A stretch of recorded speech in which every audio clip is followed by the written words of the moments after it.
So here we are, we're at CUPRAP, the last conference before we stopped going to conferences and COVID impacted us. And I'm here with Joe Masters, who's just come off the stage with Jeff Salengo. But his first thing was, who am I and why am I here? Oh, wow. Well, first, what I want to say is that if we had known that first week of March in 2020 that what was going to happen, we would have been ordering the top shelf alcohol after the day of sessions. My name's Joe Master. I'm the AVP of Marketing Digital Strategy for Drexel University, and I'm here because I am on the board of directors for CUPRAP, and I'm the co-chair of the Programming and Sponsorships Committee. So we put on this conference, and it's a labor of love for us, for sure. No, it's a great conference, and Volt's been here for a number of years now. And we just had the keynote with Jeff. What a great coup. Tell us how you got him, how you got to come to speak here. Jamie Yates is a member of the board of directors with us. She actually, at Gettysburg, her board of trustees, actually invited Jeff to speak. So she had a relationship and reached out. And we didn't think it was going to work, and it worked. Yeah, it was fantastic. And I think the fireside chat really resonated with the room. The biggest applause that he got when he said marketers should be in the room when they're designing products. Yeah. Why do you think that resonated? As a marketer in higher ed, I can say that I think, speaking on behalf of my colleagues, I think that in our vertical, we're very far removed from those P's, from those levers that we would pull in marketing. So having a seat at the table is something that we're increasingly getting, but we're not there yet. And when Jeff speaks about those universities that are there, what universities are they? It's Arizona State, Western Governors, Southern New Hampshire, and we're all trying to figure out how we traverse that expanse. Yeah. One of the questions I wanted to ask him, and maybe I'll get back to him in the sense of, he spoke about bringing data, student-centric. What were some of the redesigning the process, building a product around this? It's all design thinking, and Arizona, have design thinking in that student-centered approach. So, how do marketers change the culture or bring those pillars that he spoke about? How do you think that they can influence the stakeholders? Well, it goes back to having a seat at the table. Yeah. So I think historically, and I've said this, I've been quoted saying this a lot, I think higher ed's kind of rejected the organ of the CMO. And lately we're seeing that change a bit. The only way that that's going to change is if there are chief marketers who are able to actually make hay.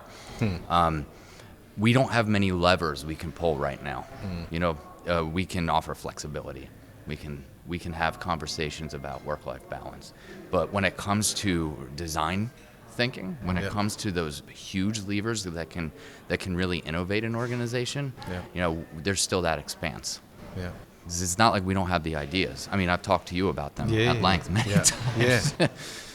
So the things then, the other products are, micro credentials, different formats, smaller courses.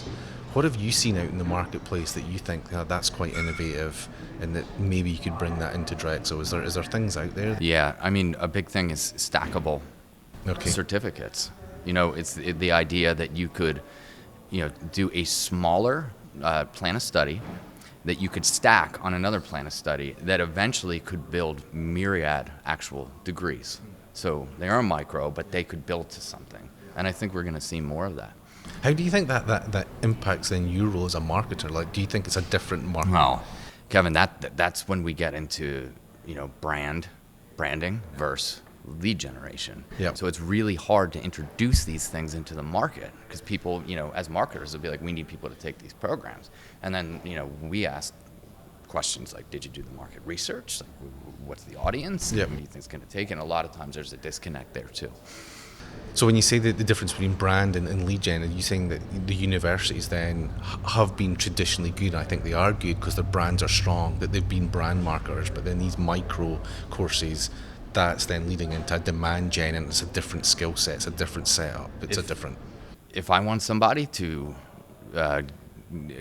take a micro credential at Drexel University outside of the Philadelphia market where awareness is, at full scale, say in Tulsa, people need to know in Tulsa what a Drexel is before they're going to know or even want to Yeah. to get credentialed by us.